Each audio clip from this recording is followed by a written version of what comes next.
Hello, this is Dan Allford with the ARC Specialties Roboticist Chronicles podcast. We got a great guest today. We got to engage the Wayback Machine, go back to my first job out of school. I went to work for Hughes Tool. They made rock bits. This was in the late 70s. I had job offers that paid much more money, but I'm glad I went into the rock bit industry for a couple of reasons. I met a lot of good people, and the industry has been very good to me over the years. But what intrigued me with the most was back then you could buy a car for around $2 a pound. You could buy a drill rig for a couple of dollars a pound, but rock bits were very nearly $100 a pound. What this meant is we could use almost any technology, almost any material we could think of to improve rock bit performance, and that made it fun. It's kind of like a moonshot every day of the week. And so my guest today is Wayne Mausbach, and he and I have had parallel career paths in the rock bit industry, so I wanted to get Wayne on here, and we were going to compare our histories. Welcome to the show, Wayne. Thank you, Dan. And I started at Hughes too, right out of school. What year? 1970. 70. So it was the height of the Vietnam War, and that was my encourager because they, like you said, they didn't offer the highest salary, but they did give me a job offer. And a draft dodge. Well, they didn't say that, but I realized later on how that came about, which we may get into later, but it's a good story. So if you're gainfully employed, you don't get drafted?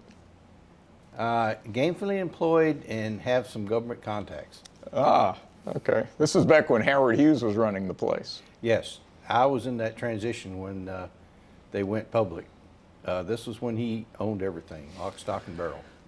You know, this podcast goes all over the place, so, you know, people in Houston know this story, but it was actually Howard Hughes's father that invented the rolling cone rock bit back in the early 1900s. Before that, they had a fixed cutter, if I recall correctly, and so once that sharp edge dulled, the bit was dull.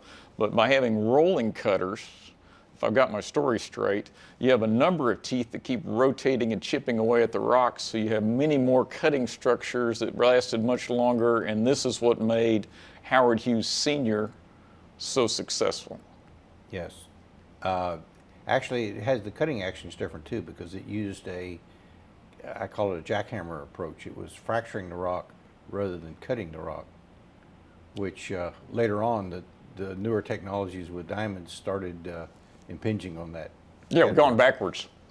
Yeah, so back in the day it was, in fact, a lot of the original patents were still being worked on, and that really challenged a lot of people. He had a cornerstone on the industry for many years. And it's always been a very secretive Yes. industry. A lot of inventions, a lot of lawyers going on. That's what I recall from my time there. Oh yes. Yeah, both sides. I think that's the oil industry. Well, I remember early on, Howard Hughes Sr. used to bring his rock bits in a burlap sack. That's the story that I used to hear. And so they would put the bit on, but you could never see it because it was wrapped in burlap, and then it went down whole. And so nobody ever got to see it before it was actually run. No, I didn't hear that story, but I believe it. Yeah. It sounds true. Okay, so but then by the time you went to work for him in the 70s, Howard Hughes Jr. had taken over, and I don't think he had much interest in rock bits, did he? No, in fact, the movie The Aviator is actually fairly accurate portrayal. In fact, they took some of the TV interviews with Howard and rolled that into the movie. So it had a lot of truth in it. He was quite a character, but yeah, I didn't really get involved in the bit company except for the profits. Right. It's the money that these $100 a pound rock bits made that bought all the airplanes, the movie studios, the actresses, things like that. Yes. Yeah, he wasn't. He was basically absentee at the time we were in, but still had his connections. Still very powerful. They were number one in the industry by a large margin, and yeah, it helped. They had money. If we needed a new type of technology, they went and bought it just to see. I mean, it was basically a throwdown. They had their own research facility, and that was characteristic of the bit companies in total. All of them had development programs that were state-of-the-art, which people didn't realize. It looked very mundane until some of the NASA guys found out that the oil field pays more and was just as challenging technically. Indeed. In fact, that was my first job, was in the Hughes Tool Research Laboratory. We had an indoor drilling rig. And the sky was the limit. We worked on all sorts of fascinating projects.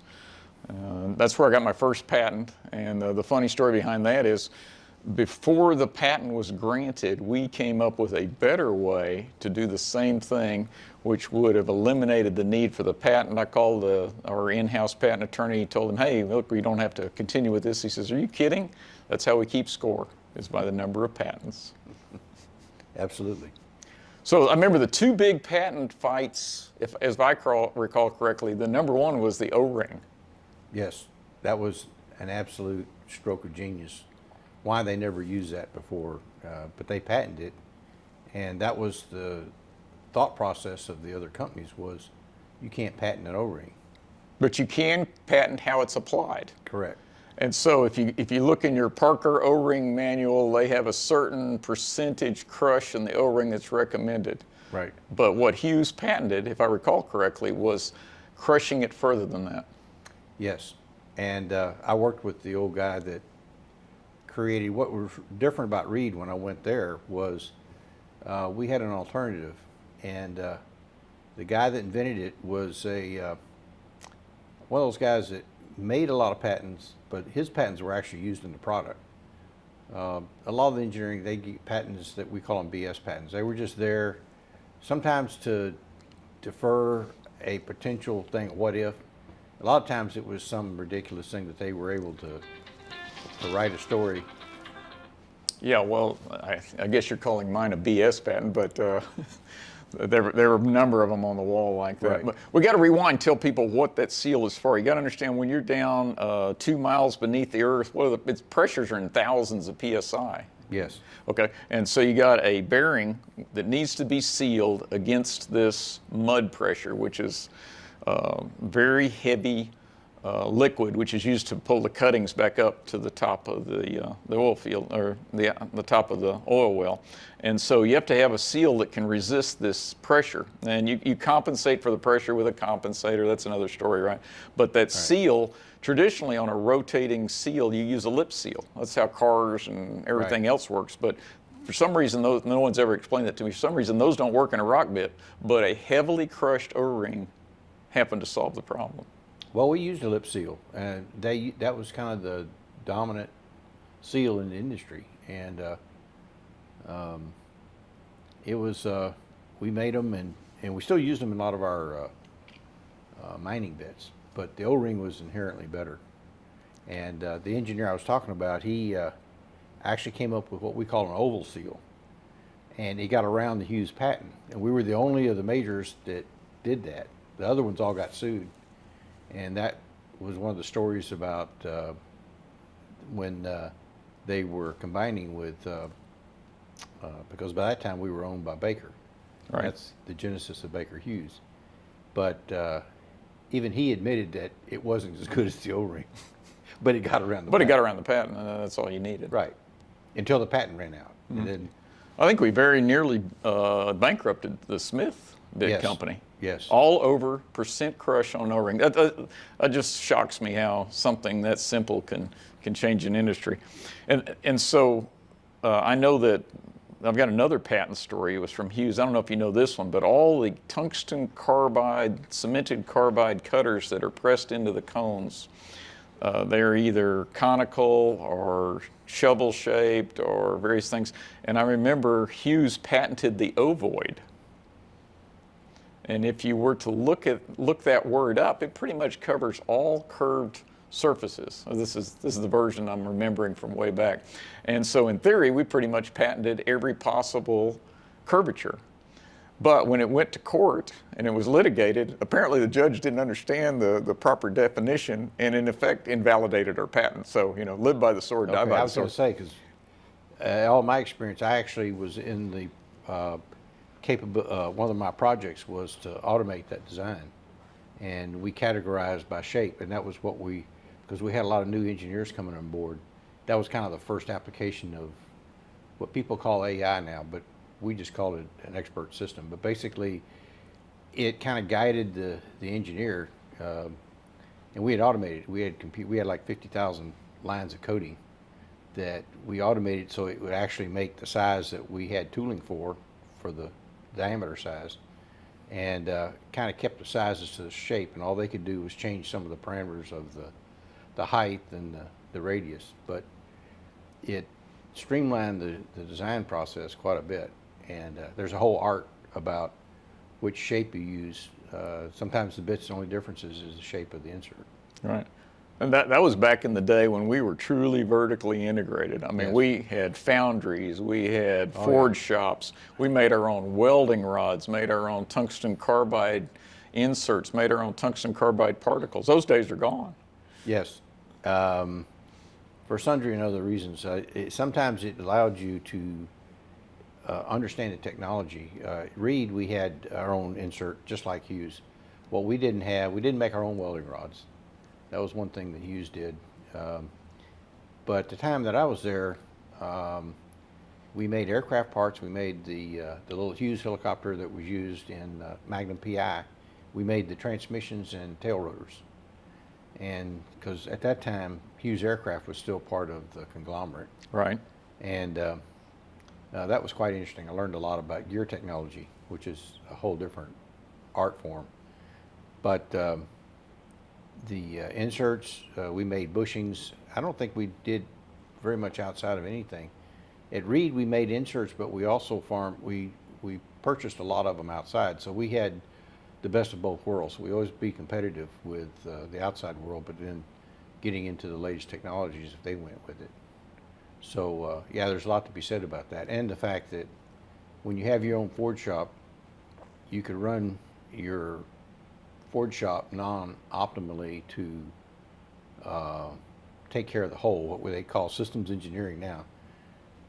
You didn't have to worry about lot size. If you had an order and a hot order, you could Interrupt and start. interrupt it, start it, and the guys in the shop right, because they didn't have to go through the setup and all that sort of thing. But you were doing it for the marketing guys and the sales guys. So in total, it did good for the overall enterprise. And that's kind of the whole theory of the Henry Ford. I was a big admirer of Henry Ford, and I guess my dad was a big Ford guy, so I always kind of grew up with the stories. And I learned later in doing some grinding thing that he was really key in developing that technology. Like for roller bearings, Hughes made their own bearings too. Right, I remember that. Reed made their own roller bearings, but we didn't make ball bearings. Hughes made ball bearings, which is an interesting whole little subset of production. And you always ask why you could just buy roller bearings. But we had special material. That's the other key that was different about the bit business, is that you went into almost every facet of design. Materials, heat treatment, whatever processes you could use. We were always on that bleeding edge, and sometimes it was good. I remember walking to the shop at Hughes, and they had this gargantuan mill that was 5-axis. Back in the days before they were CNC, they were NC, which meant they had hard relays and everything else. And Hughes, being the size they were, actually developed their own programming language. They had a couple of PhDs sitting there doing their own.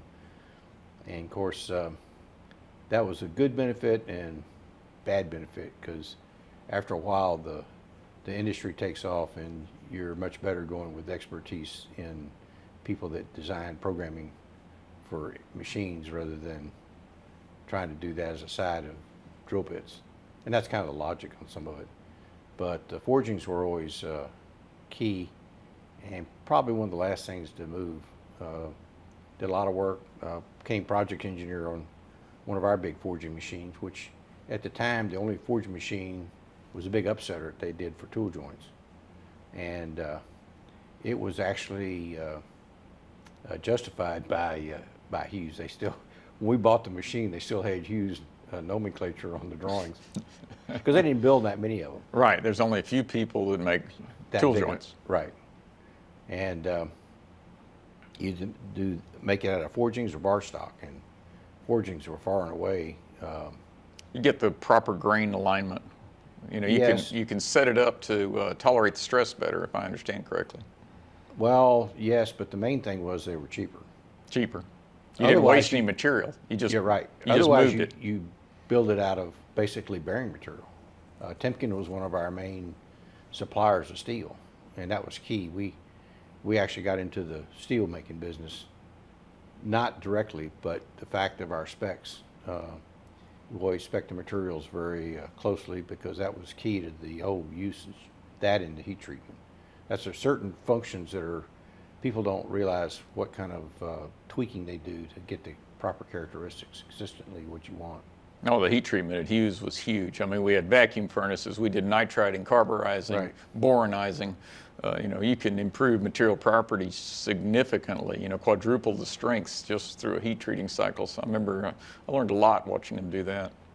Yes, I think they all did that because we made, at Reed, we didn't make the ball bearings, but we did make the roller bearings. And we had our own bearing furnaces and things of that sort. Tooling, we made a lot of our own tooling. We didn't make the welding rods. That was one thing that Yeah, well, Hughes see, did. we had one on you. Yeah, and I got assigned to the, being a young engineer, we always got assigned to all the projects. So I only spent a short couple of years at Hughes, but there were so many fascinating things. I worked in because they would just shuttle us around to different projects. As it should be. Young As it should engineers be. need to get exposed to Oh, all the yeah, different. absolutely. There's not enough of that going on. Right, and it was learning. In fact, I got assigned to the foundry. They had their own foundry too.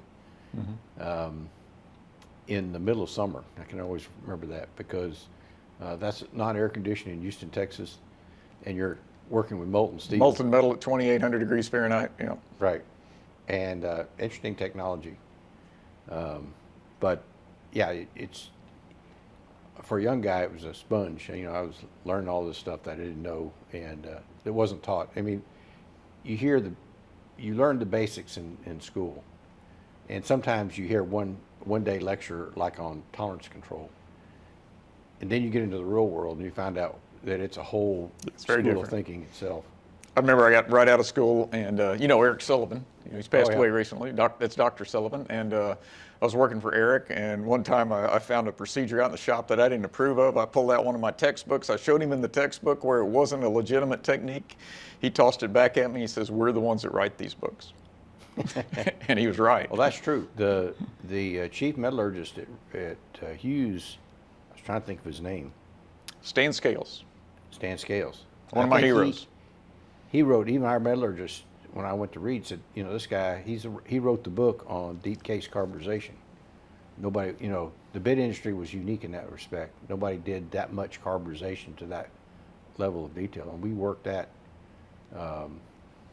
They did their own copper plating, which was a messy. Right, which is a way to avoid carburizing, because we wanted to carburize some areas of the bit and not others. Right. And the most reliable way to do that is copper plating. I've not seen that done other places. No, well, copper plating also is a good dry lubricant because at one Right. time they coated all the tool joints. Yeah, that was a solid lubricant. Right. I think the rug bit companies, they all got out of tool joints eventually because, you couldn't make that $100 a pound kind of deal. Initially, I suppose that all the drill pipe was, during the development years, it was critical that the rock bit companies build it. But I know Hughes got out of it ultimately when it became a commodity. Yes, and Reed did too. Except some of the companies that did go into it did it. They started building the pipe also. So Right. that's where you shorten. That's that vertical integration thing. That's the way it makes it effective. And that's what I worked on. Basically, we was working on the hard secret facing? project. Yeah, I know that we at Hughes we had a patent on hard facing, so we took a mild steel welding wire, made a large hot puddle, and then dropped the carbide in. And they managed to patent where you drop the carbide into the molten puddle. And by changing that, if you dropped it directly into the arc, the carbide pellets, which were the wear-resistant pellets, would sink. And then so the surface would look just like steel, but you'd have this hard carbide underneath, and they called it Smooth X. And the advantage was that you could run that in steel casing, and it wouldn't destroy your casing. And then, so we managed to patent that. Didn't you guys come up with a way around that? Yeah, I'm trying to remember now. I think it was 2 passes. So Yeah, I you think couldn't do it our way, and so you made a second pass Right. on top without any carbide. Well, that's what we worked on. One of the things that people don't realize is that we had the facilities there. We had our own met lab. We used to call it Reed University. Hughes even had a bigger one, but you had a lot of really deep science in there, and so you would get your competitors' bits and tear it apart and see what reverse Everybody engineering. cut up everybody else's parts. And then we had a bunch of engineers set up there reading patents. So anytime the patent was written, one of the biggest things around, part of your engineering was meandering through the patents. You'd always find an alternate method or a different technology, and you always wanted to patent it. The key that I worked with, I don't have a patent myself, but a lot of the guys that worked for me had, and they were manufacturing patents. Now, manufacturing patents are a little different than product because they're much more difficult to police. Yep. And the fact that some of it, just like Hughes tried to patent a single pass drilling, which was a very unique application for drill bits because you're drilling through very hard material and it changes as you go deep. They never did. They tried it several times, and of course everybody was doing the same thing. I mean, it's a very competitive business, and the fact that you have people migrating between companies. Oh yeah, all the time. And your machine vendors and process They're in vendors, both companies. they're all in both four. companies, and I used to always say that they were like used car salesmen. If Hughes bought a machine, They'd go running next door. right next door and said, "Hey, we got it." Now, Hughes got one. I've been on some of those facilities. I guess one of the stories about patents were that we learned a lesson at Reed. The EB welding. There was a reason why we. EB is electron beam. Yes. It's a way to weld materials in the U.S. up to 2 inches thick without a groove, just melt the two together. Ironically, I've been in Kiev at the Patan Institute. They're welding 4 inches thick, but the rock bed industry were pioneers on welding with electron beam. Very deep welds. Keep going. We had EB weld. Everybody has one of these things. We chose not to go EB weld. In fact, our VP of engineering, when he retired, he said that was the greatest thing we didn't do. Right. Everybody else abandoned it, except for one. Because it was very crucial because the beam is so narrow. Easy to miss. It's easy to miss. And so what happened was you'd get about 30% rework where you'd have to go Right. back manually weld it. And that's what killed it. And they finally found that it wasn't that critical for the weld. I mean, one guy told me, our VP said, you could put bubble gum on as long as you keep it sealed. Right. It wasn't structural. It was a seal. Right. That was one of my jobs way back, was to try to figure out why we were missing, because the beam was well aligned with the groove. It's an interesting feedback system. You'd fire a low power beam at the joint, and any place you didn't get a reflection, that was the interface. Worked real well. So it was an early adaptive welding technique. But then when you fired the beam, we missed. I don't know if you heard this story, but what it was each lot of steel, because there's 3 pieces to a rock bit, right? Right. They're thirds. They call them heads or legs or lugs, depending on who you're working for. Right. But these, we'd buy different lots of steels, and it was very common for one lug or one head and the next head to be from a different lot of steel. Well, one thing that steel varies lot to lot is magnetic permeability. And electrons are easily deflected with a magnet. Did you ever hold a magnet up to an old CRT television? Right. You burn the phosphors out because all the electrons are attracted to the magnet. Same thing with magnetic permeability. And so that slight variation in magnetic permeability would cause the beam to deflect. Well, see, that was one of the reasons that in our Ford shop, we tried to keep the lots of steel. I wish we had. It would have solved our problem. Yeah, because we weren't doing it for that. We just did it for consistency in our heat treating process. 'Cause Right. It eliminates parameters. And each batch of steel had its own, we call it the recipe when we went through heat treating. It tweaked it with the trace elements. Right. Because you couldn't spec everything out. Little vanadium does a lot of difference. Yes, there will. things like that. Little things. It's interesting that so subtle differences in a lot of the processing and materials can make such a big difference. When you're trying to get the last percent out of a product. And the reason the rock bits were so valuable is because they were still cheap compared to the cost of changing the rock bit out. This is why we could demand such a premium price, because like nowadays rig time's $1 million a day. So if your rock bit has to be tripped out early, changed out early, they don't care about the price of the bit. No, in fact, it's unique that sometimes the more expensive bit would actually be your higher sell one. And especially if you could sell that feature. Now, some of the features were advertising.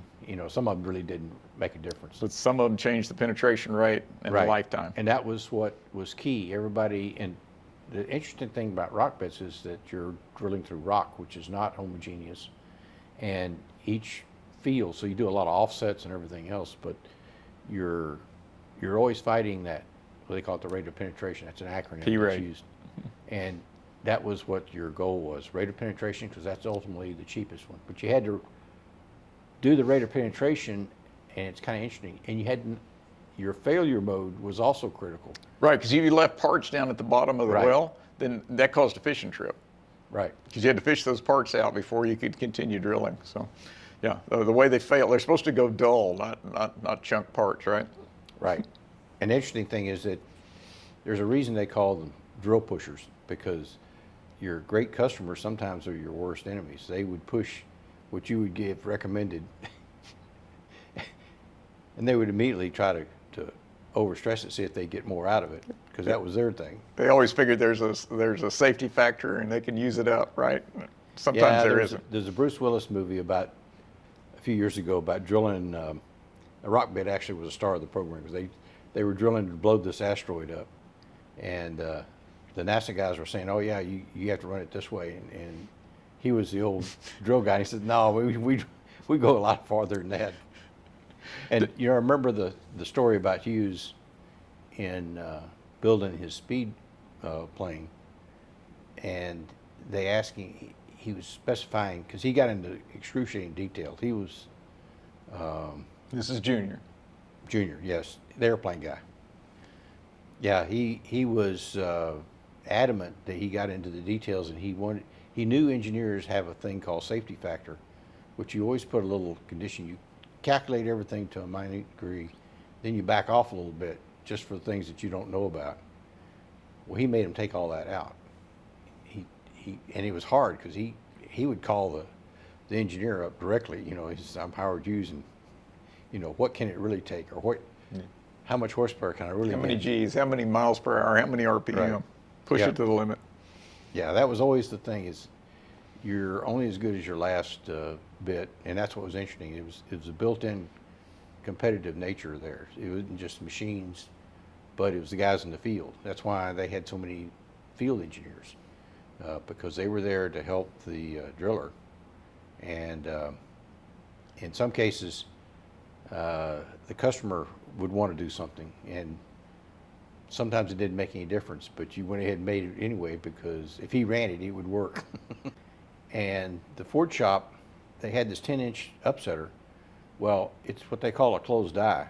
It comes in and there's no excess, and then they have a punch that goes through and knocks the hole in. Well, it's got what at the end they call it a cookie cutter, but basically the punch goes through and shears. Right. And there's a plug about, a couple pounds sometimes, that comes out of it. Well, it comes out with some force, since it's a 4,000 ton press that you're pushing this thing through there, and there's no yield, because it's got a big crankshaft and a big flywheel. It's going to go. It's not a hydraulic or anything else. Anyway, the story goes that the things would pop out, and the guys that were operating the press, because it's coming right out of the front where they load the things, they were used to dodging the part. It shot out like a bullet. So it shot out like a bullet.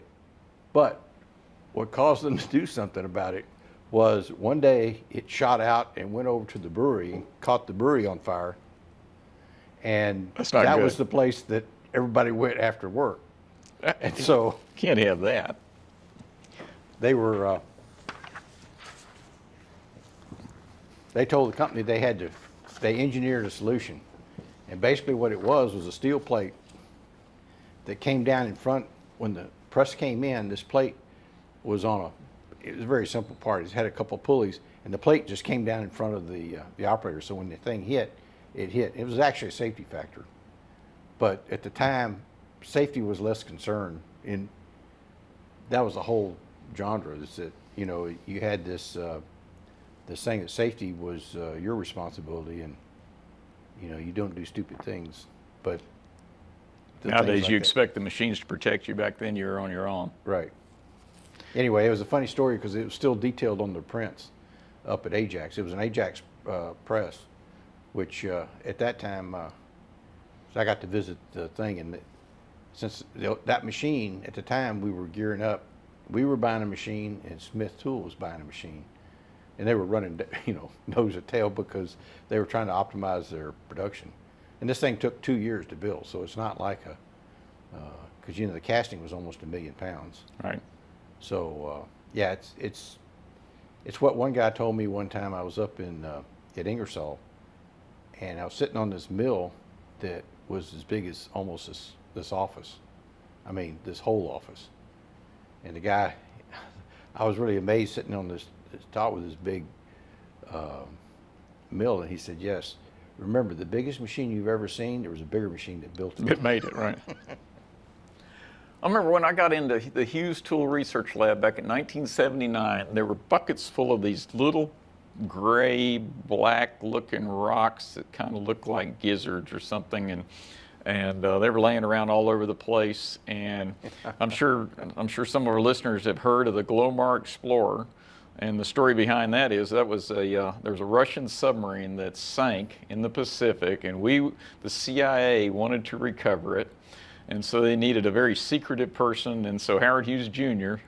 was a very secretive person, and so and he also had all these different industries. As you said, he had aircraft, he had rock bits, so he had all these resources. They went to him, and he designed and built the Glomar Explorer. But all these nodules that were in the laboratory, the fun story behind that was I asked them, I said, what are these rocks? And they said, oh, that was part of the cover story, right? Because what was the theory? That was all about manganese nodules, right? Right. That was the cover story. And that was the reason I didn't have to worry about being drafted. Oh, okay, because we were picking up Russian submarines. But yes, but I didn't know it about until 10 years later when they actually whistleblower blew. There was actually a documentary that came out just last year, because a lot of this information has just now been released, and there's still a lot of secret stuff about it. But it's a very interesting story because it was the basis of the book, The Hunt for Red October. And in fact, Tom Clancy, it was now speculated that he was actually working for the CIA, and this was an elaborate story to kind of confront the Russians. You got to remember, this is during the days of detente, and Cold War was raging. This guy came out of nowhere, was an insurance salesman, and he wrote all this technical side. It's a technical solution, and even used words that only insiders knew. And he was in the book and in the movie. And at the time, Ronald Reagan picked it up, and it went ballistic. The interesting story, the book was actually published by a naval publication. It wasn't a standard commercial. They wanted it out. So there was a lot of stories that there's still a lot of smoke, but it's a very interesting thing. But the fact that we were working, my project was working on these gigantic tool joints. Because you didn't use a cable to normally to pull something off the ocean floor, you'd use a big steel cable, but these were but instead we're using pipes. We're using oil field technology, tool joints and pipes. But these things were gigantic. They weren't, that's why it didn't make any sense. But at the time they had stories in the Chronicle. They actually had a TV movie, a guy that actually he was the boss of the $6 Million Man. He came on and did a promotional thing on it. It was first class. Total cover-up. Yeah. Well, that's what those nodules were in the research lab, and they brought them in, and Howard Hughes Jr. had asked the metallurgist to figure out a economically viable way to recover manganese from the manganese nodules. And we had some smart metallurgists, Stan Oh, yeah. Scales and all those guys, they're super smart guys, but they fought that problem, and they felt bad, but they had to tell Howard, well, that it's just not commercially viable. Obviously, nobody really cared. It was just a cover story, but nobody could tell the metallurgists this. So they expended a lot of blood, sweat, and tears. We'd have special LeBlanc lathes these things were. That's to make the drill pipe. The drill pipe were like 60 foot long. But instead of conducting fluid and torsion like you do in a drill pipe, this was strictly for tensile loading. Yes. It's picking up submarines off the bottom of the ocean. And that's what happened. The whistleblower came out and said they'd picked up a Russian submarine, but they didn't get it all. Did they? It broke it. Maybe. Yeah. Well, the latest generation, yeah, because the Russians didn't even know where it was, and it was very ingenious because it sank in 17,000 foot water. That we located the Russian submarine. The Russians didn't know where it was. We triangulated with acoustics, if I recall correctly. Yes. Because when they break up, they make a noise. Yes. It was done for the underwater volcanoes. Ah. That was the technology. We had all these sensors out there, and we triangulated it and found out where it was. And there was a story, they even built another Explorer that was as a dummy ship. So they actually did a whole thing with the Russian trawlers around. They suspicioned what it was because they had it where the submarine would actually be pulled up inside the thing. Into what they call moon pool. Right. Mm-hmm. So and that's what they did, right? They brought up at least a piece, maybe the whole thing, depending on which book you read. Well, this documentary is probably because they went back and actually got videos. They videotaped because they still had bodies involved. The U.S. Navy actually did a formal burial at sea and videotaped it. And this documentary actually showed you the videotape. And they went back and talked to some of the Russians that are now telling stories about the Russians actually denied any existence. And I think President George H. Bush gave the Russian president videotape. But that was kind of one of those dominoes they laid in. So they said it was equal to landing the man on the moon, the technology involved. Mm-hmm. And they came to the oil field. We're solving problems in the oil field which are tough, and so right. I'm doing the same thing now. We just shipped a machine that's doing nuke valves, and all we're doing is using oil field technology. So it's not surprising to me that the CIA came to the oil field for this.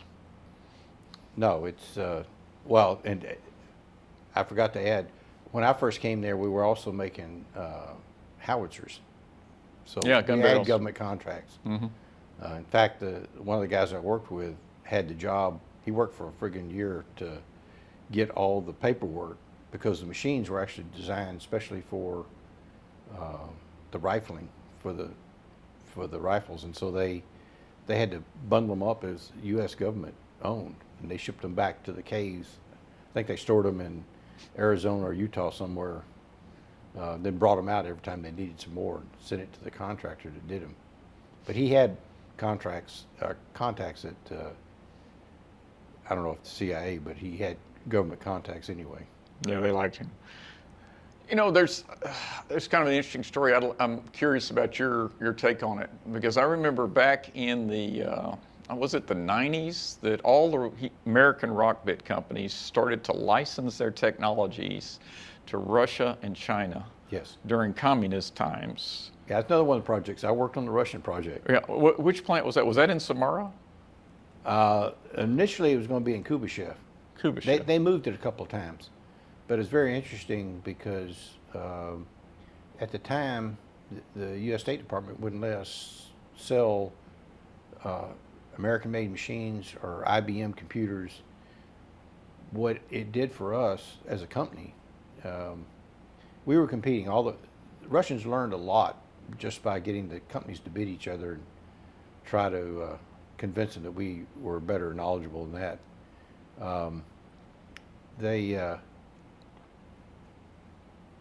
It forced us to go to the European sources. For machine tools. For machine tools. And this is so I've seen the transition from. But this must have been with the blessing of the United States government, because literally, I know security, Reed, Hughes, they all created licensed plants in communist countries. I wasn't, I was there, but I wasn't politically astute enough to even question it. I'm curious what the thought process was back then. I think it's typical of the government. The one hand saying you can't sell machines that way, and the other was it wasn't, because they must have been encouraging it. Semi. Okay. Because it was a economic boom, number one, and the fact that we were selling at the time, they were selling them old technology. That was the whole thing, was that we weren't selling them. But it was much more advanced than they had, so it was a screaming deal for them. In working with some of the Russians, it was amazing. Even their technical language, we had to make little pictures. I still have my book with the translations, because a lot of our nomenclature in our shop, we built a lot of special equipment that was not from any manufacturer. It was home built. And your own phrasing and terms. Right, and some of that wasn't very well documented. So the one thing it made us document our own process that we did. It was more tribal language and knowledge type of thing. But it also opened us up to the European manufacturers. And of course, at that time, the U.S. industry was dying, and some of it for good reason. We started buying some of the Japanese equipment, and they were, they'd run when you started. The quality, the same thing we were going through the automotive was going through the machine tool industry. Competition improves the breed, and right. The Japanese did a great job on cars and machine tools. Correct. And except one guy started, and he did. There's always one guy that goes counter to the trend, and that was Gene Haas. Haas, and still making machines here in America. Yes, and has enough left over to set up a foundation. He has a education foundation. Good for kids. He's helping everybody. And a Formula One team. Yeah, too much fun. Yes. With a Russian driver, no less. But yes, at that time, we were more, there was a thawing of the... And that's what I was assuming was happening, is, the Iron Curtain was going to fall at that point. We were all going to get along. It was Nixon that went to China first, right? And so right. I think we were all just encouraged to be less enemies and work together more. But so all these plants got created all over the place, and then my impression, because I've been in two of them, I work in one in Russia and I work in one in China, that as soon as they were up and running, they quit paying their license fees and their technology stagnated. Is that just my impression, or do you know anything on that? I don't know that much about that, but I kind of suspicion it. Although the Chinese are very prideful, I'm sure that they've tried to. One of the things more recently, we were looking at a China plant. Hughes had a China plant. I've been in it. And they were doing one. So back to the patent thing, before we did that, and that's what sometimes they didn't realize, we got some of their bits, because they were building bits, and went through our lab and did the post-mortem like we did on everything else to see what patents that they were, because they violated everybody. Mm-hmm. And I remember taking a little Chinese guy through the plant. He was like the plant manager over there, and we had scanned all the parts, and we had, we were going through our labs, and I could see his little eyes get wide when he realized that there was no secrets. Right. That, we knew the chemical analysis, we knew the geometry, we'd gotten everything in the patent, because we had to do that. That's a regular state-of-the-art business here, is that what patents that everybody's got, and sometimes you choose to challenge them, but you challenge, there's a limited number of how many times you can challenge somebody. In fact, one of the things, because sometimes technology is what you don't do. Reed didn't do the EB welding. We also didn't do one that we actually pioneered the technology on. We had a guy that came in from aerospace, turbine manufacturing, and he got this thing, said, well, it's how we do turbine blades, because they're odd shape. Mm-hmm. Well, the leg or lug or whatever you want to call it on a drill bit is odd-shaped part.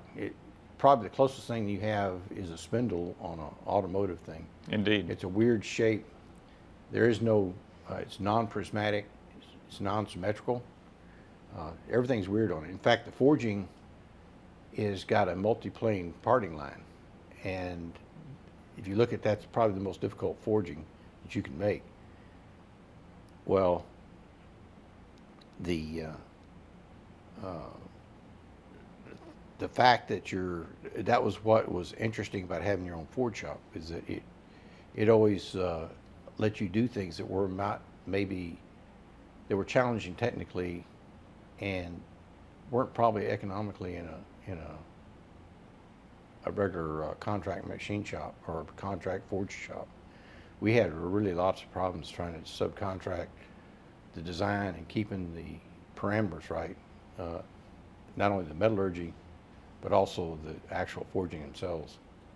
I remember doing a lot of tool joints, and we were doing it back in the days when we were getting on boom. We started farming out a lot of the machining to a place out in California, and they were aerospace, so everybody pushed them. And it's interesting that the quality aspect of manufacturing is somewhat not mature. The rigidity that all the drill bit companies have in getting consistent product is really state of the art. We were leading a lot of parts, and heat treating is one of those things because it's you start pushing production and you can affect your heat treatment. Talk about minimal safety factors. Rock bits are there, Right. Back, at least in the early 80s, they had a lifetime of 200 hours, so they were doomed to failure. Yes, but I think that is something that weighed in, because getting back to the technology thing, I think the Chinese are probably the more astute of carrying on the technology. Well, that was my point, is I've been in both these plants because I think what happened, and that's why I was curious your take on it, is the license fees weren't paid, technology stagnated, nobody cared for a couple of years.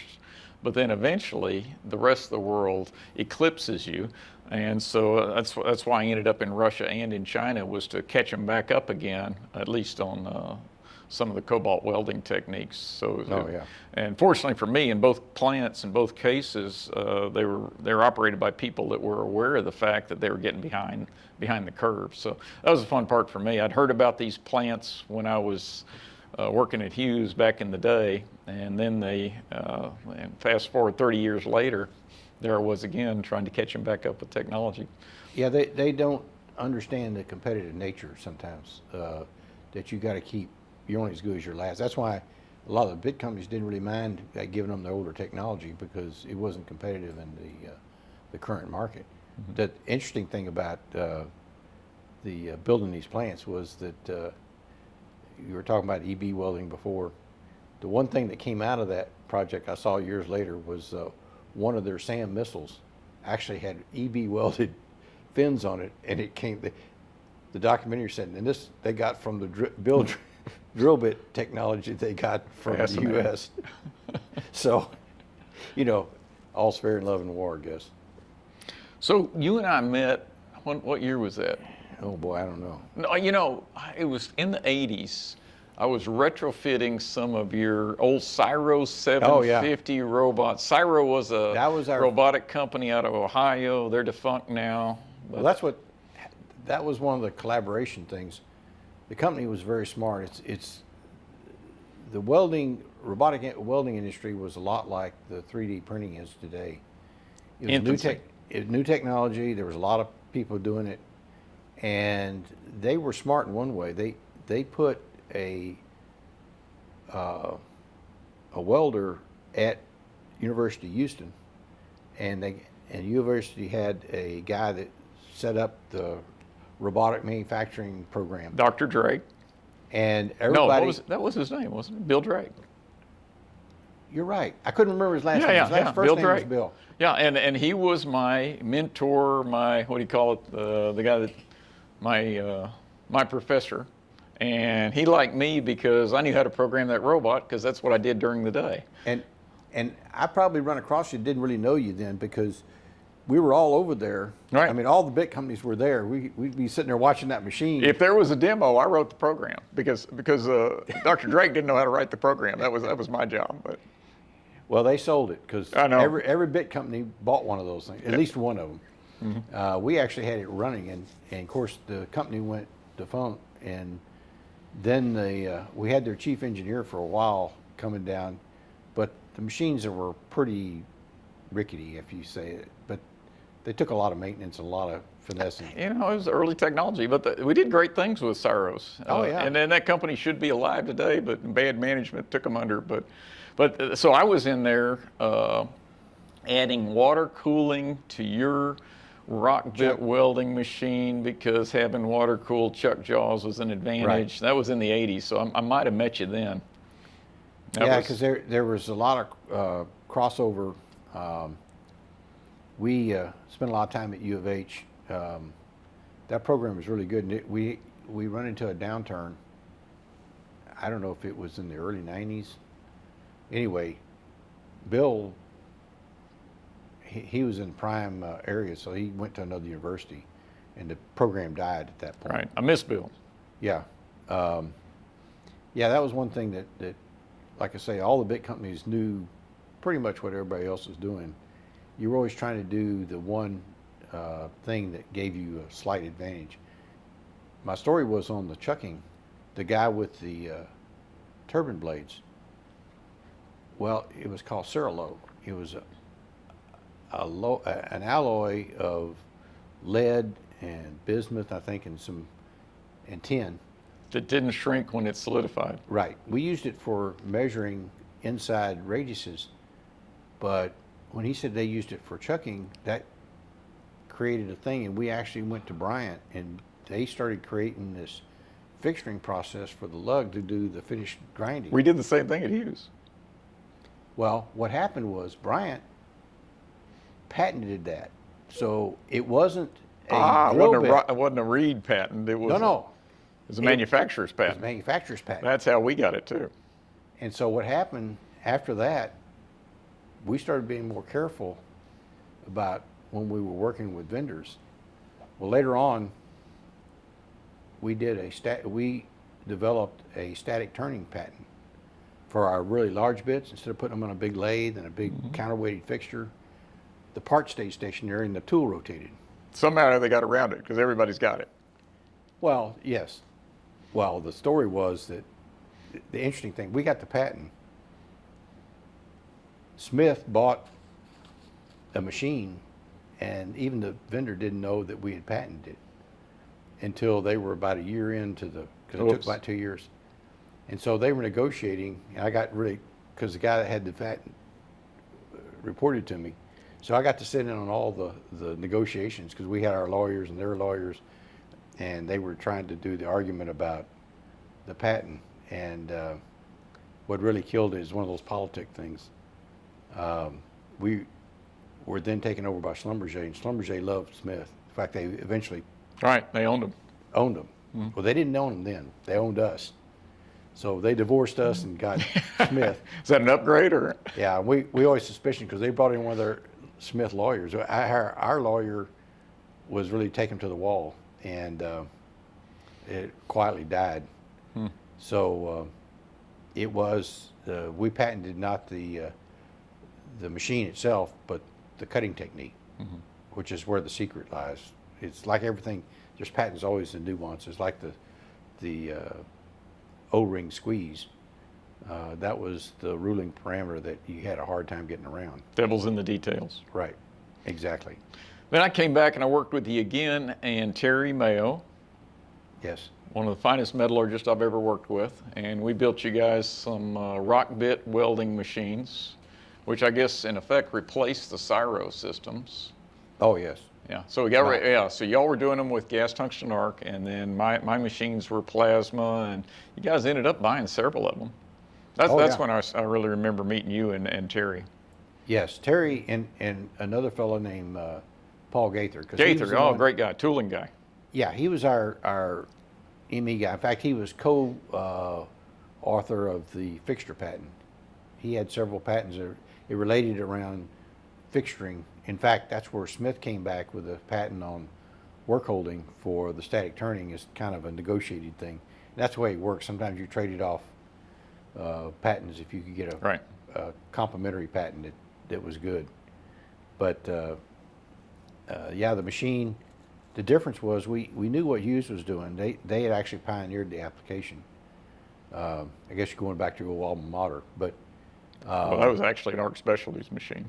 yeah, well, we were wanting to change our processing.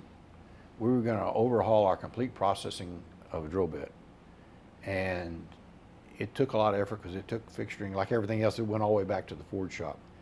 It's one of those things when you start looking at your problems and to improve the process, you start sometimes going back and back and back, and find out that it's your first operation that causes a lot of your downstream problems. Frequently.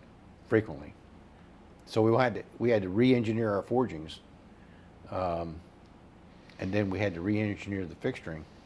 Well, that process was problematic because at the time, the general consensus was you welded the part, and even though it was a better weld and more consistent than the manual process, you still had an excess material that you had to peel off to be sure that you had full. Yeah, so you guys gave me a spec that I had to hold my weld dimensions plus or minus 7/1000 of an inch. That's near net. That's not typical welding. No. But we hit your tolerance. Yes, and that was the real secret of the sauce. We didn't really know we could do it, and that's why the story. I didn't know I could do it. I'm glad we did, though. Yeah. That way we got paid. Well, in justifying, because I did a lot of work with being on the technical side and was going more in the managerial, it was more justifying your projects and why you want to go to it. And one of the things we found out is you always want to give yourself a little slack in case some things doesn't work out. You can still have a successful thing and keep the accounting people busy. In fact, our VP got to the point that he used to call us sandbaggers because we would always come in and exceed the specifications. Under promise and over perform. I thought that was standard engineering practice. It's not standard engineering practice. That's the real issue. Sometimes people get in love with the technique or the process and they overpromise it, and then they have to work backwards. Oh, that can get ugly. Yes. In fact, I think that's sometimes what I've heard stories about Elon Musk. That's kind of his strategy. But the fact that what we really wanted to do was eliminate an operation. We had to come in with a roughing operation. Either we turned it or we ground it, and our grinders were big and they were old and we wanted to get rid of them. And the best thing, it's like lean, the best thing can happen is if you eliminate the whole problem. Yeah. Anything you don't do, you can't mess up. Right. So we were wanting to go in, and we didn't really think we could do it. No, we didn't know if you could do it. I mean, it was one of those things that you.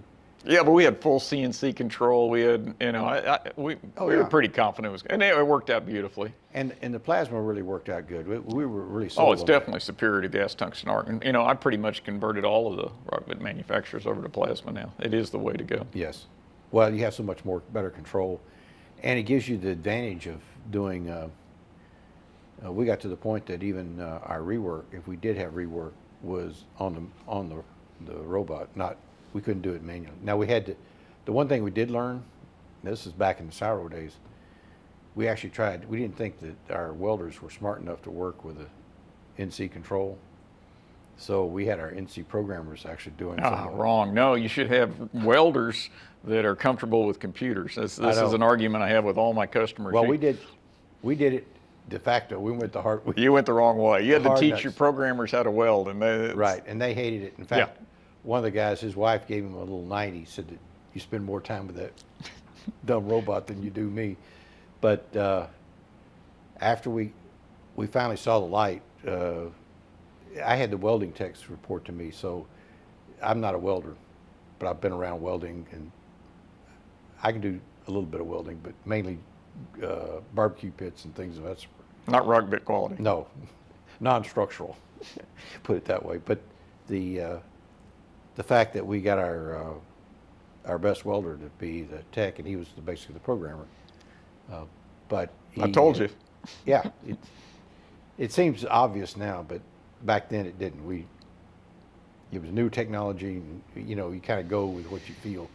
We had a lot of experience with CNC. That's different. That wasn't the last thing I built for you.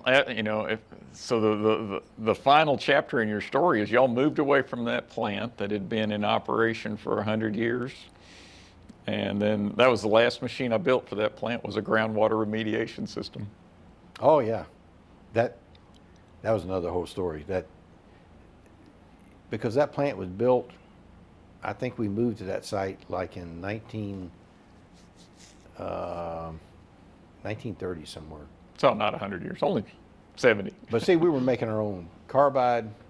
We had our own carbide plant there. Environmental standards were a little more lax. Oh yeah, we had a whole pool of, we call it Lake Reed. It was actually a lake of hydraulic fluid. Well, and so I built a machine that would pump and treat that groundwater so it wouldn't go next door. So that was the last thing. And now they're using that for maker spaces and entrepreneurial startups. That site, we moved in 2007, going up to North Conroe, the new plant, which in one way wasn't really justified. That was one of the paramount reasons of getting rid of our Ford shop, was that was going to be too expensive to move. And forging is it's kind of a dirty business. Indeed. And the machines are big. I still think it was probably the wrong move. In fact, we were eventually bought by NOV, and they questioned why we got rid of this. Because by that time, our site, we'd shrunk quite a bit. We could have moved 3 plants into that facility we had. And we had a good workforce. That was one of the things about moving the plant. Yeah, we built a new plant, but then we had to find qualified people. New people. You're 50 miles away. And a lot of the guys, believe it or not, didn't want to move. In fact, the guy next door at Baker, I saw him, I ran into him up at A&M, and he congratulated me because we moved. Back in the time, they were booming up, and they had a big sign out in the front, welders and NC machinists wanted. So a lot of the guys, these are 20-year guys, just walked down, about 200 yards down. Didn't have to move. Didn't have to move. They stayed in the neighborhood.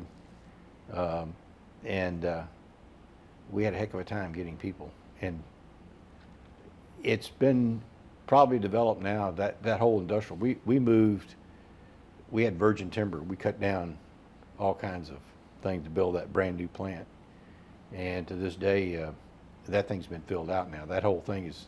Yeah, it's all industrial up there now. It's all industrial now. And that was kind of the goal, but it's kind of sad in one way, because the downtown area, and that's why it's so good that they reinvested in that space, that maker space, kind of bring it back.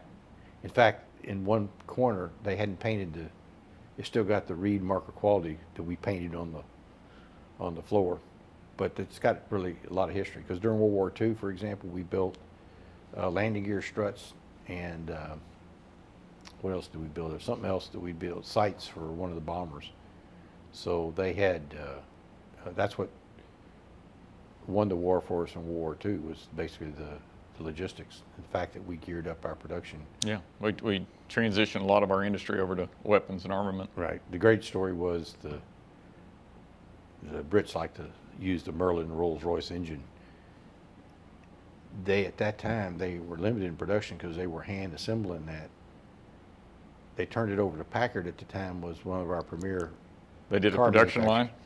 They put a production line on it, and they made, what happened was that they found that these hand assembled ones, some of them were better than others.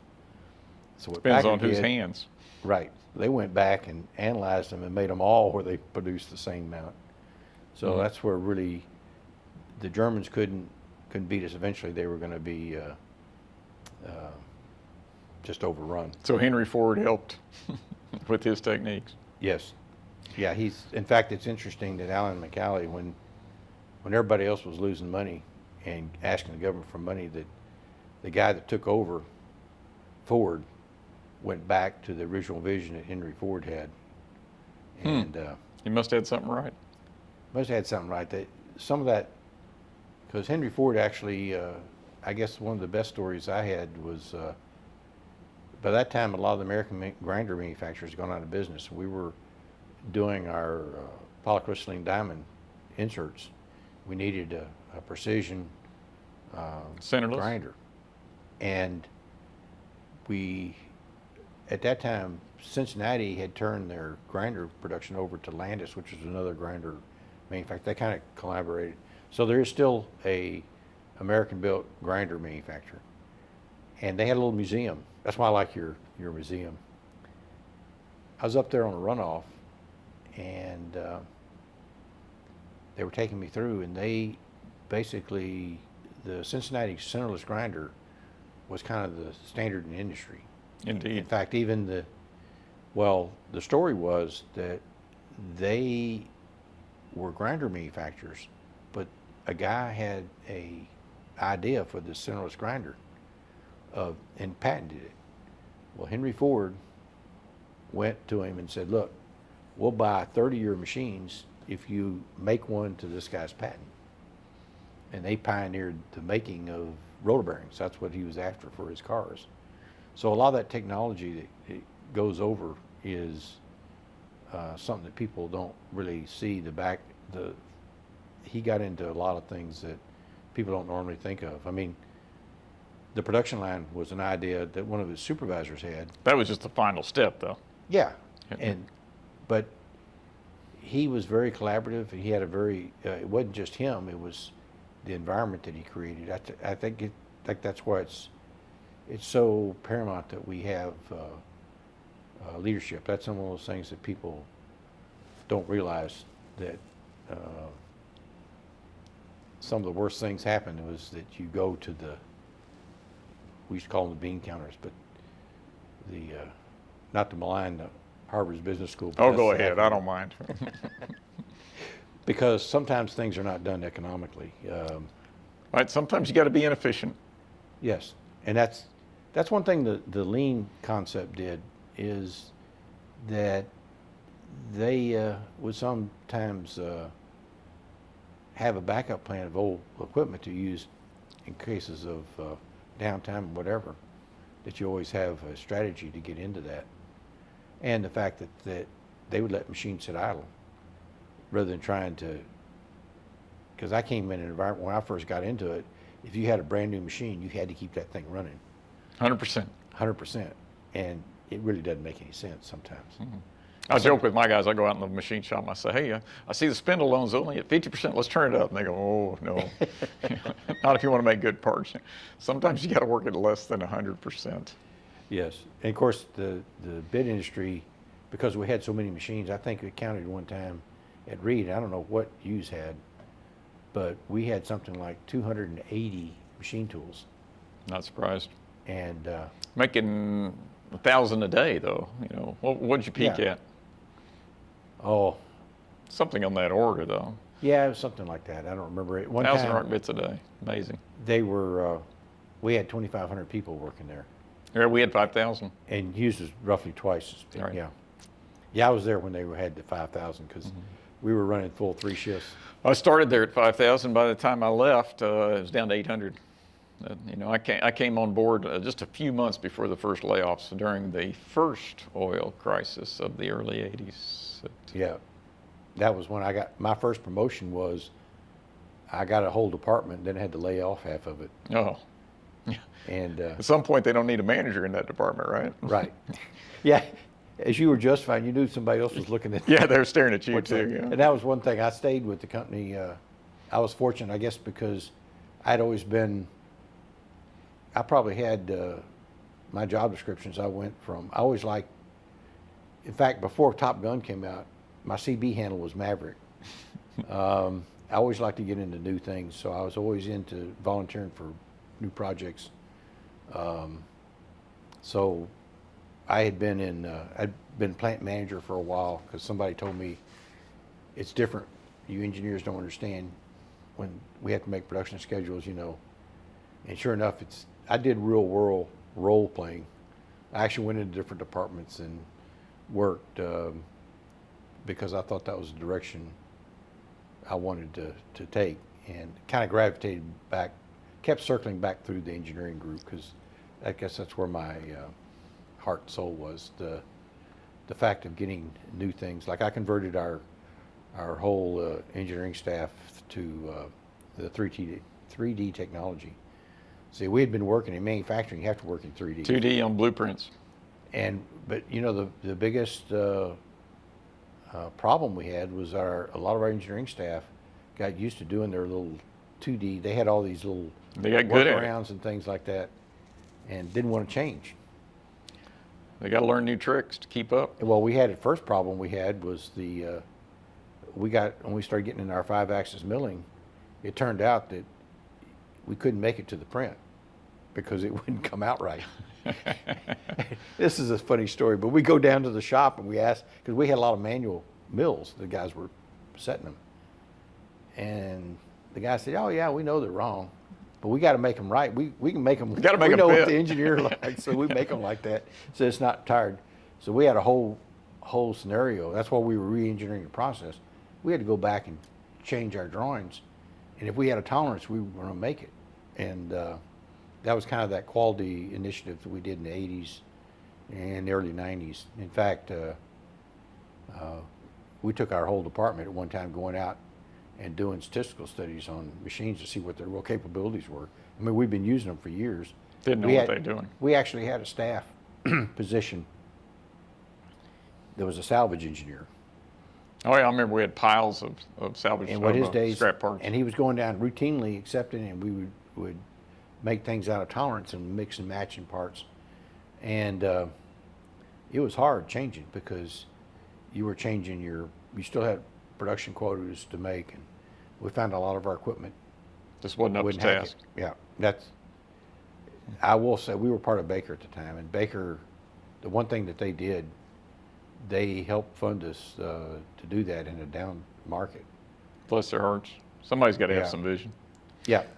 Well, what are you up to nowadays? I see you got an SME shirt on. I saw a post this morning that you're at an SME Oh, yeah. meeting. So Well, one of now the that you're things- not building rock bits, It goes back to the Hughes. At the time I went, the international president was our vice president of engineering at Hughes Tool Company.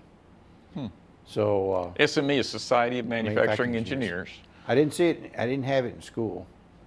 So I got visited by a couple of guys that suggested to me that my career would be much more enhanced if I belonged to this fine organization. Well, you seem to have embraced this because you've been the local chairman a couple of times. Yeah. Well, it's a story about professional societies that I'm very passionate about. I belong to several of them. Me too. That's why I'm pushing this issue. Yes. You're more of a, fortunately, there's people like you that are more of a volunteer than I am, but I can still support you now guys. I have the time. My business is not too. I do consulting engineering, and it's been rather flat here since COVID. But Volunteering doesn't pay well. no, but it's a passion I had because I was involved in it before, but it actually helped me in my career. You meet a lot of people. It's one thing. Even with the internet, you have half the stuff on the internet is not true. Right. No peer review. No peer review, and the fact that in our legalistic society, you have to be careful what you post sometimes and what you say. And when you meet people like what SME does, and some of their organizations do, they sponsor these technical shows where you get to meet the people, and they'll bring in, like the local shop at Ustex, they'll bring in the leaders of that industry. You know, just recently I was at I had to buy a laser cutting machine. I had no background in laser cutting. All of ours was big, thick sections. This was sheet metal. Right. Thin stuff. And they, at the time, I actually volunteered on the SME. I was in their, they have actually a group set us off for laser, heat treating, cutting. And they brought in some of the chief research guys on it. So you get to talk to them, and you talk to them on a one-to-one basis.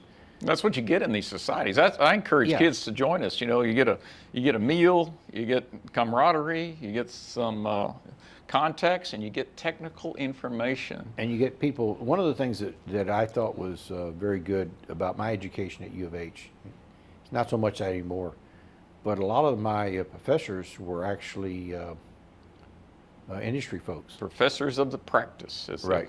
I like that. They, like, I didn't know until, I'm a member of ASM now, but back in the day, American Society of Materials. I'd go. Another one I support Right, wholeheartedly. because Terry was a metallurgist. And so Right, yeah, you got to follow he Terry. dragged me he was very much involved in that. And I remember sitting there, I had an old professor named Charlie Lewis. And I thought he was just an old codger because he'd come in and he'd have holes burned in his pants and things. And it turned out he's one of the, he headed one of the premier heat treating facilities here in Houston. And I went to an ASM meeting back years ago, and they were giving the Charlie Lewis Memorial Award. And I knew that guy. I said, I didn't think he was. He was the guy. But a lot of those guys gave you issues. And that's what some of the issues now is that when they would give you a problem, it wasn't neatly filled out that you got to fill A, B, and C out, or choose between 1, 2, and 3. He'd just give you all this data, and you'd have to figure out And a blank what sheet the of paper. problem was, and there's a lot of extraneous information. Well, that's the real world, and then I think that benefited me more than a lot of things. Ultimately, I found the guy that I had in school for applied statistics was head of quality control at Reed. A very quiet guy. You never knew him. We're all, very much in his profession. And he taught adjunct. And could give you real world examples. Right. And you get that, the technical societies, they're like SMA. It started in 1932 at Ford. The guys wanting to share their knowledge in the industry. And so it was created to keep you abreast of the latest technologies. And it still does to this day. Still does. That's why we host the meetings here. What's the other one you're involved in? Greater Houston. Well, ASM, I call it professional size. The ASMs, they're more technical in nature. The other organization I belong to is the Greater Houston Manufacturing Association, which its market is more the smaller and mid-sized companies. That's where I work, is in the small machine shop guys, because they sometimes are reluctant to embrace the newer technologies. Guys like the Hughes and the Reeds, and They have want to their be own on the stats. bleeding edge. Yeah, and they have the wherewithal and the resources to do things. If they buy a machine and it falls down, so what? They can Buy a new one. buy a new one or buy something else. Little guys, that means bankruptcy, so they're a little more reticent about Correct. being adventurous. But the good thing about the technology, it's becoming less expensive. The sensor technology is amazing now. Things that we wanted to do or used to, we couldn't. We were limited by the mechanics or software, and now you've got the feedback systems that. Processors are cheaper, sensors are cheaper. Right, and actually, one of the dangers we're going to have is what the airline industry's found. You can get so automated that you lose sight of,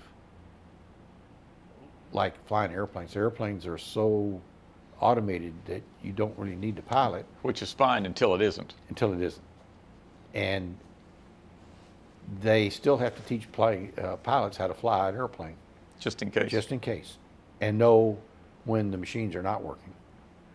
Oh, you got to go through the learning curve. You're going to crash a few airplanes. That's called learning. Yes, but when you crash a 747, it's a That's little bit painful. different.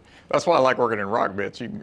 All the rock bits are going to fail, and you're going to get good data back, Yes. and nobody gets hurt. Well, that's like we had a vice president of engineering. He used to say, because we had a lot of influx from the NASA folks. Right? They're just So he down the kinda road. said, drill bits don't fly. Yeah. Weight doesn't matter. Weight doesn't matter. Yeah, they would always want to use carbon fiber for everything, and not understanding what the real conditions in they come on board. We had one guy that came, earned his PhD at U of H, got into the rocket business, and then went back to NASA after he got his PhD. And he used to send us some of the discontents. And, it's really good when you're young and you go to NASA, you're going to be a rocket engineer. And then reality comes in, you get a couple of kids, and, you got a house payment. And one thing about the drill bit industry, it always paid pretty good. Yep. It's been very good to me. Been very good to you. Yeah. You got any Hey, regrets, Wayne? I mean, let's wrap this thing up. Got any final thoughts, recommendations for anybody? We talked about what advice to kids. I'm very much into because we've lost a generation, I think, of kids that can do things. But that's why you and I are involved in US First High School Robotics. Right. It gives the kids an outlet for engineering talents, encourages them to do so. Even go down. I'm talking now to 8th graders. Yeah, you can start with Lego League. You can start with, Right. let them build something. And what is the Chrysler quote? Engineers know a joy that should only be known by poets. That's creating things. Yes, and well, one of our U of H astronauts got her PhD. Was raised as a farm girl. Never knew that anything like that existed. She graduated U of H, taught there for a few years, and then A&M offered her more money, so she's up there now talking. I just talked to her recently. She gave a presentation on the latest NASA things. I'm still kind of a space nut. And she's the one, I don't know, I know she didn't probably quote it, but they always said that the scientists tell us how the world works. Engineers make things that never were. And so you're using, what engineers do is take things and try to apply them in different aspects, what you call analogous engineering or analogous thought. That's what we do. I mean, we take things that are rock bits and then go into medical. That all transfers, and there's certain things that you're working with in solving problems. That's what we do, and I always tell the kids that to be a engineering or a technician, you have to be, one, you have to be very curious. Two, you have to be a little bit stubborn, because it doesn't really take. You got to really stick to smart a problem. people. It's You got to never stick easy. to a problem, or you get a problem, you're going to work it till you finish it. And sometimes we're lacking that. I really believe we're moving into the world of the technician. People need to fix things. I mean, all this wonderfulness. We can't is just great. throw everything away. Right. And actually, they're actually talking about that now as part of a recycling. One of the things that I just heard a seminar on aluminum, and they're pushing that because it's totally recyclable. The only thing better than recycling is reuse. And so if you can Right. fix something, you don't have to reprocess well, it. See, I came from the world where my dad used to fix everything. Right. We used to replace the tubes in our TV. Correct. Now you replace the TV in your TV. Right. And we're getting to that. I think that it's one way it's good because it's good for the environment, Yes. good for the reuse, and it's more efficient ultimately. And so that's why I tell kids just get into anything, get a club, and not everybody is suited for that. But you got to try it to see if you'd like it, because some of the things that I've worked with, it's kind of, it really makes you feel good when you see a kid that had no background at all and gets something and just takes to it like a duck to water. Because some of these things are in your genes. It's not something you're born with. It's not, we talked about, or we didn't talk about the racing side of it. Oh yeah, you and I are both car racers. I think there's a connection between racing and engineering. 'Cause Oh, yeah. A lot of my Well, it's a technical sport, number one. well, I think it's competition. It's trying Competition. to optimize systems. It's adrenaline. It's attention deficit disorder. You need a lot of stimulation. So that's why I think the racers are engineers. That's part of our nature as human beings. I mean, you look at back in the day, they raced chariots. I mean, horse racing. I mean, that's one of the oldest sports. That's just part of our nature. We're going to be pushing things. That's what sets us different than the animals. Number one is that we use tools, and two, we always try to improve upon things. Yes. I worked with an anthropologist once, and he said that you find these lost tribes in these remote areas. There's something fundamentally wrong because they haven't progressed in 2,000 years. He said mankind is always trying to look for the next big thing and improve upon their environment. That's what makes us, is that we not only invent things, we make things, and usually work outside of our limitations. We weren't born with wings. We built Now we airplanes. fly. Yeah, now we fly, and we've only done this in the last 100 years. No, it's been great. I mean, you and I've lived through some of the most exciting times, and it's fun to be alive now. Oh yeah, no, I think they ought to teach a technical history, just going back. What do you think we just did for the last hour, Wayne? No, I mean, back to the airplane, the That'll be another episode. How's that? yeah, airplane, or just people, how they came about inventing things, and they don't have to be. I call engineers. It's part of that engineering. You don't have to have a degree. No, you're just a builder. Somebody wants to make stuff. Right. I I tell kids I got into engineering because I got into cars, and I was going to try to hot rod my car. And when I got into it, I wanted to know how it worked so that I could make it better, make more horsepower, or go faster, or whatever. Papa Wheelie. Yeah, Been there, done that. yeah. Well, Wayne, it's been a lot of fun. I appreciate you coming on today. And this is Well, I hope we rambled on. Hopefully, the edits. oh, Johnny might have to cut this in half. We'll see. Edit. That's what a guy told me about photography back in the days when he used film. He said the good photographers take a lot of pictures and edit. Yeah. Put the rest on the cutting room floor. Well, I appreciate you coming on. Like I said, I've really enjoyed being in the rock bit industry, and a large part of that is the people I've met. And Oh, yeah. so thanks for joining us on the Roboticist Chronicles today, and we'll see if we can get you back on in the future.